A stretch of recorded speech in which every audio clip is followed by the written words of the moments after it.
be together. It's nice to see so many people, familiar faces outside of the hospital setting.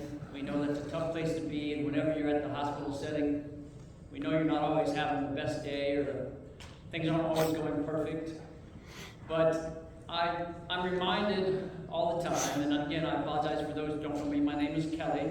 My Kelly Malvis, our focus in clinical practice is in the care of women, gynecologic oncology, so all of our patients are women's. But I'm reminded by the excellent speakers today and speakers last year, the gentlemen, that the strength and the resolve that everyone has when they go through their battle with cancer. I always refer to the strength and resolve of our women because we focus on women's care, but it's certainly universal, and it reminds us, how important it is to stay positive and stay focused and get through these tough times. So when we are trying to find a speaker, we think about, we think about patients who come in, and no matter what kind of day they might be having, they're always smiling.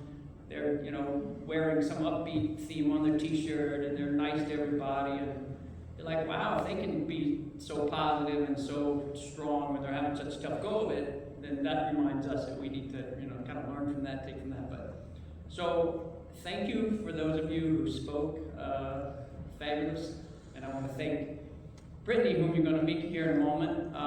Brittany Sizemore is this young lady who has this fan club that's taken up about 7 or 8 attendants here.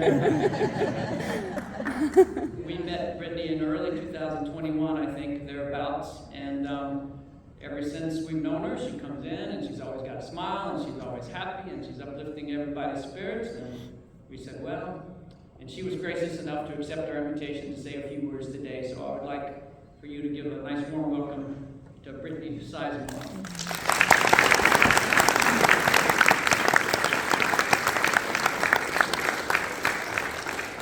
She's not just celebrating life today, but she's celebrating her recent college graduation. There's a big party later today, and she's got her job already lined up, so all in the way.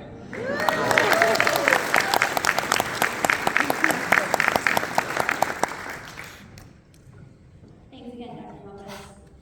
Hello. I'm so excited to be here for National Cancer Survivors Day. I'm happy to see so many fellow survivors. I want to thank Halifax Health Cancer Center for Hope for inviting me here today. It truly is such an honor to be asked to share my journey with all of you. So my cancer journey began in February of 2021. What started out as a routine exam had quickly turned into a life-threatening diagnosis. I am a survivor of cervical cancer. I received a phone call from my gynecologist about a week after my regular exam. I could hear in his voice that something was wrong. He explained that there were malignant cells detected and that I needed to come back into the office for a biopsy.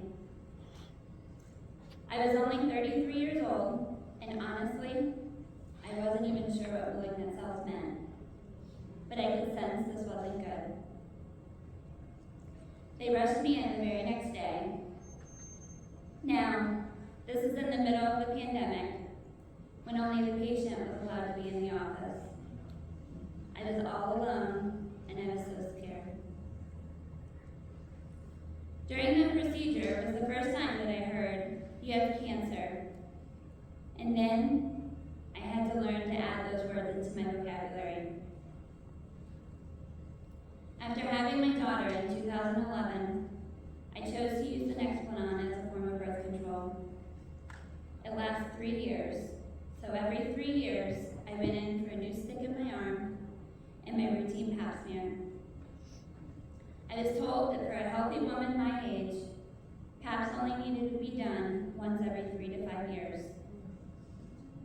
My brain couldn't help but start thinking, what if I didn't have this birth control? What if I waited another 2 years to come in? Was I even having any symptoms? Well, in hindsight, yes, but no huge red flags screaming go to the doctor. There were irregular periods that were attributed related to birth control and stress. Very little pelvic pain every now and then, and some increased fatigue. At this time, I was a mom of an 11-year-old boy, a 9-year-old girl, a wife, a full-time college student, while working at Publix, and had an active social life. It all seemed normal.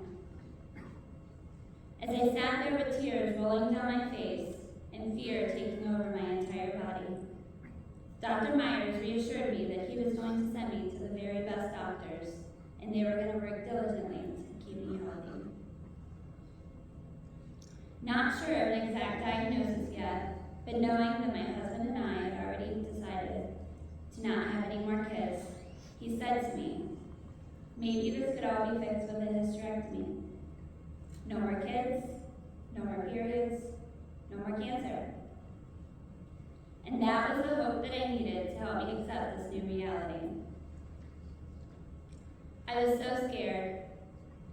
Scared for what I was about to have to face, scared of the unknown, but most of all, I was terrified for my kids and my husband.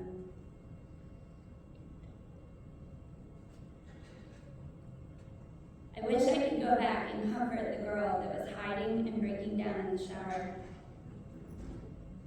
who didn't want to be alone for a single second in fear of dying at any moment.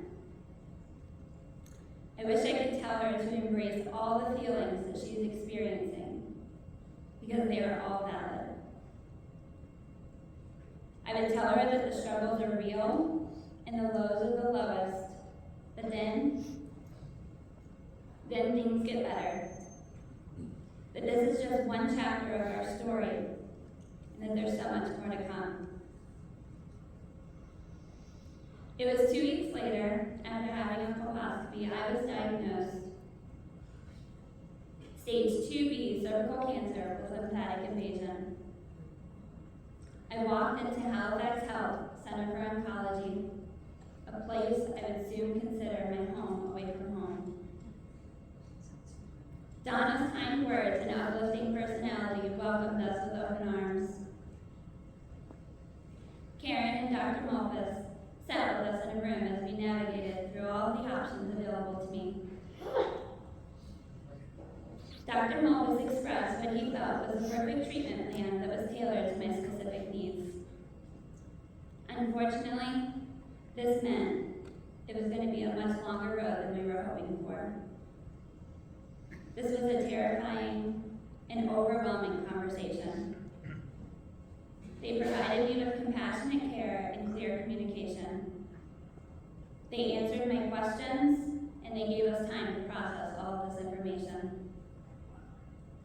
In that moment, I refused to let this diagnosis overcome me. I chose to face this disease head-on and I'd fight with everything I had. The first thing to do was for Dr. Malphus to perform a robotic-assisted laparoscopic bilateral ovarian transposition and bilateral self-anectomy. I hope I said it right. That was a lot. So basically, my fallopian tubes were removed, and he relocated my ovaries to save them from any radiation damage. Still not really sure where they are today. But it worked. My treatment plan included 27 rounds of external radiation, 6 rounds of cisplatin chemotherapy, and 5 rounds of internal radiation. I remember thinking, how in the world am I going to fit all of this in my already busy schedule? Being the one that took care of everything, as most moms do, I was frantic. I was forced to take medical leave from my job.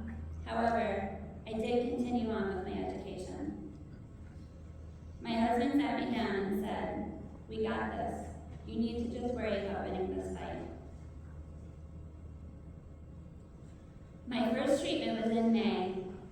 Wow, what a range of emotions. Anxiety, fear, uncertainty. Then I stepped out of that elevator on the 3rd floor and was greeted by by the receptionist, other patients, and all of the nurses. Down on the first floor, Dr. Alvarez, my nurse Natalie, and the entire radiation team were amazing. Everybody listened to my thoughts and my feelings. They really grew to know me as a person, not just another patient. New emotions came over me, a sense of comfort, support, and hope. My body seemed to be accepting the treatments. There were some of the common side effects, but I was handling it. Until week 4. I caught COVID, and I was forced to postpone all treatments. I was devastated. Just 5 months prior to this, my mother-in-law was diagnosed with leukemia. Shortly after, she caught COVID, and sadly, she passed away. These thoughts were all I could think about. I remember lying there saying there's no way I could endure any more than what I was feeling.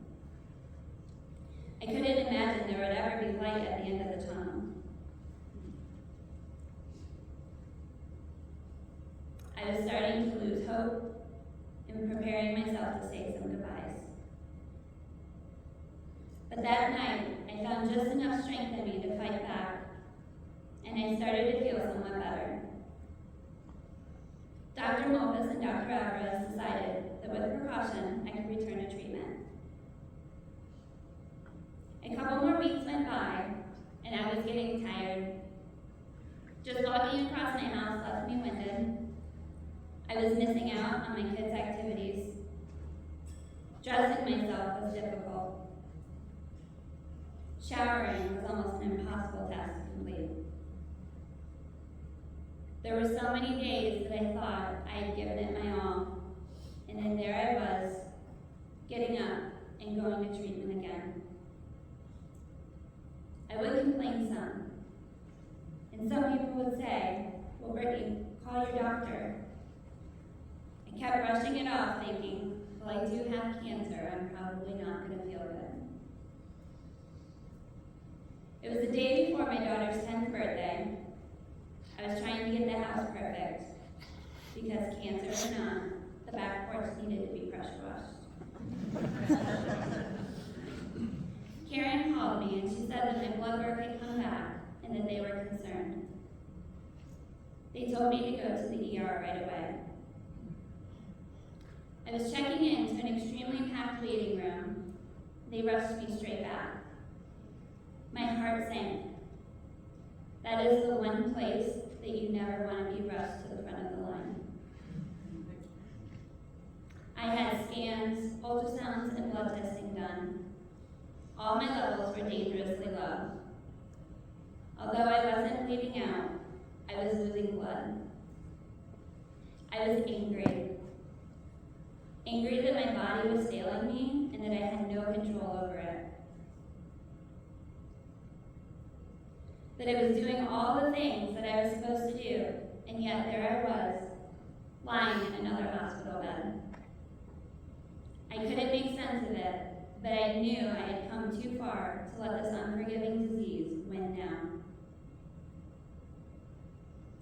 After 2 blood transfusions, platelets, and a couple nights of observation, I was able to return home. I went on to complete my treatments, and on September 3rd, I rang that bell. I was done.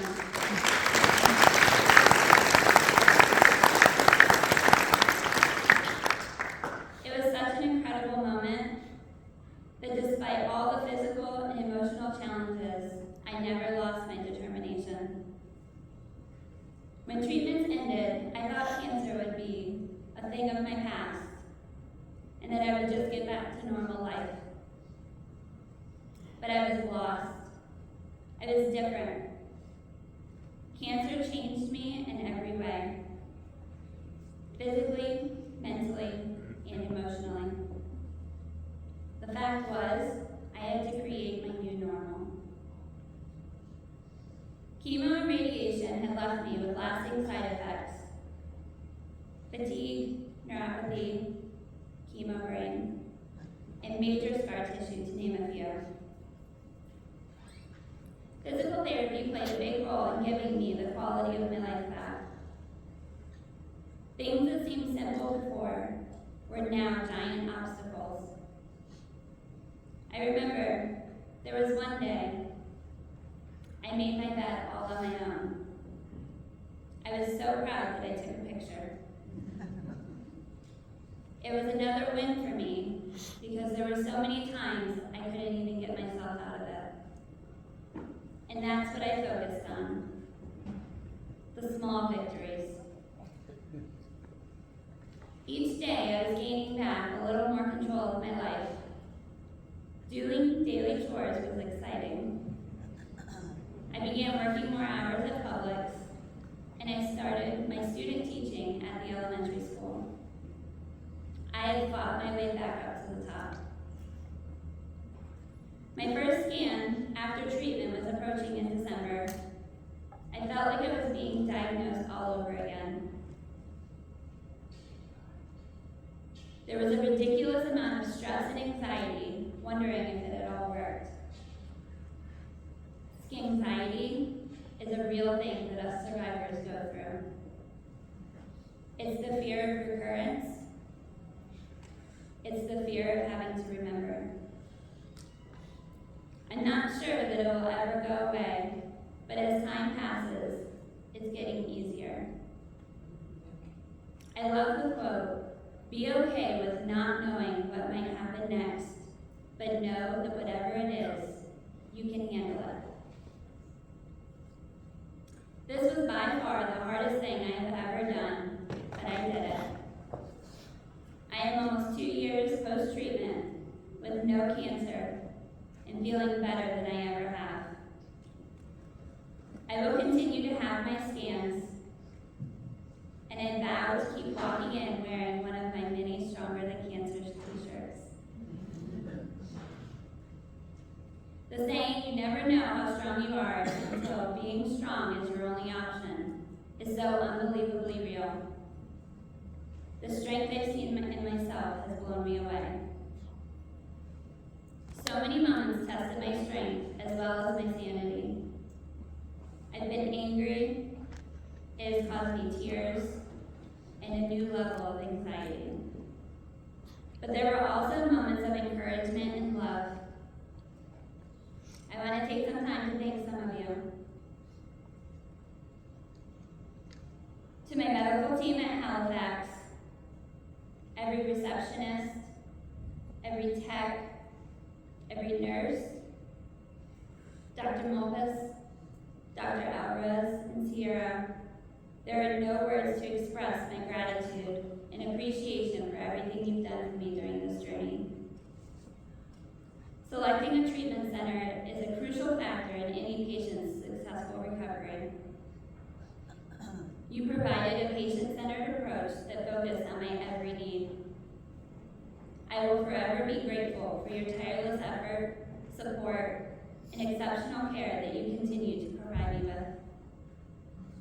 Your expertise and dedication were instrumental in helping me achieve the best possible outcome. But more than that, you gave me encouragement and inspiration when I needed it most. You are more than a medical team to me. You are my guardian angels, my heroes. So thank you from the bottom of my heart. Thank you for helping me live my best life. To my friends and family, Team Brittany, my heart is filled with immense gratitude. The depth of my appreciation for your love and support is never ending. There was always a shoulder to lean on during the bad days. You helped with dinners and cleaning. You helped make sure my kids got to and from school. You included them in your daily activities. From a phone call, to a car parade, to just coming over and sitting on the couch as I slept. You guys were there. Thank you for your consistent efforts to keep my spirits up and providing me with the energy and laughter that my soul needed. I value each of those relationships even more now. To my kids, Bryson and Natalie, I'm sorry for what cancer has made you feel. It wasn't fair. But I want you to know it is because of you that I'm standing here today. You were the motivation for me to keep fighting. You were my voice of reason when I was scared. You were my strength when I was at my lowest. Thank you for your empathy and understanding as we fought this thing together. Thank you for the extra hugs, for running to me every time you heard me call, and for loving me through it. You are the bravest kids I've ever known. To my husband, Jason, from day one you listened and tried to understand it from my point of view. The amount of patience and devotion you have isn't even human. My pain and suffering became your suffering too.